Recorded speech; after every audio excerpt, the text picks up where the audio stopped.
उत्तर प्रदेश के वजीर आला योगी आदित्यनाथ ने आज फिर सैलाब मुतासिरा इलाकों का दौरा किया। उन्होंने सिद्धार्थनगर के सैलाब मुतासिरा इलाकों का फिजाई सर्वे किया। इस दौरान वजीर आला ने सैलाब मुतासरीन से मुलाकात भी की और उन्हें हर मुमकिन मदद की यकीन दहानी कराई। इससे पहले भी सीएम योगी ने सैलाब मुतासिरा इलाकों का दौरा किया था। बहराइच, गोंडा, बलरामपुर में सैलाब ज़दा इलाकों का हवाई दौरा किया था और जरूरतमंदों तक इमदाद बहाम पहुंचाई थी। वाज़ेह रहे कि यूपी के इन सैलाब ज़दा इलाकों के जायजे के लिए सीएम योगी ने अफसरान को मुकर्रर किया है। 75 अजला में 75 अफसरान मुकर्रर किए गए हैं जो वहां की ताजा सूरत हाल और इमदादी कार्रवाई की ताजा जानकारी पहुंचा रहे हैं।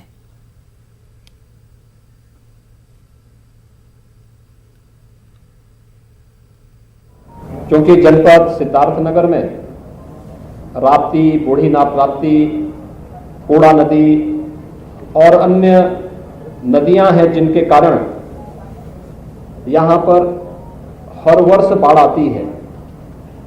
तो बाढ़ बचाव से संबंधित जितने भी कार्य होने थे उन सभी 11 कार्यों को पूरा करते हुए समयबद्ध ढंग से उसको आगे बढ़ाने का प्रयास भी किया। लेकिन पिछले 12-15 दिनों से लगातार बारिश के कारण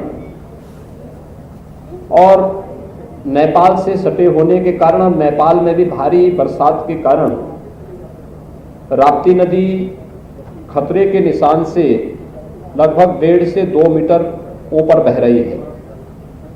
ऐसे ही बूढ़ी राप्ती, कूड़ा नदी और भी अन्य जो भी छोटी बड़ी नदियां हैं उन सब में जलस्तर खतरे के निशान से ऊपर होने के कारण एक बड़ी आबादी इस बाढ़ की चपेट में आई है।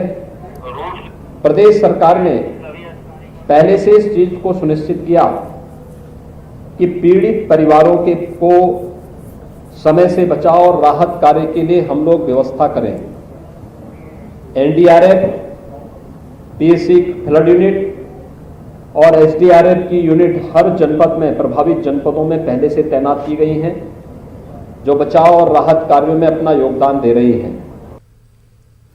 उत्तर प्रदेश के वज़ीर आला योगी आदित्यनाथ आज बलरामपुर दौरे के दौरान देवी पाटन मंदिर का भी दौरा किया। इस दौरान उन्होंने मंदिर में पूजा अर्चना की। योगी आदित्यनाथ ने गायों को चारा भी खिलाया। सीएम ने मंदिर अहाते का जायजा भी लिया। योगी आदित्यनाथ कल बलरामपुर पहुंचे थे और रात में उन्होंने यहीं क़याम किया।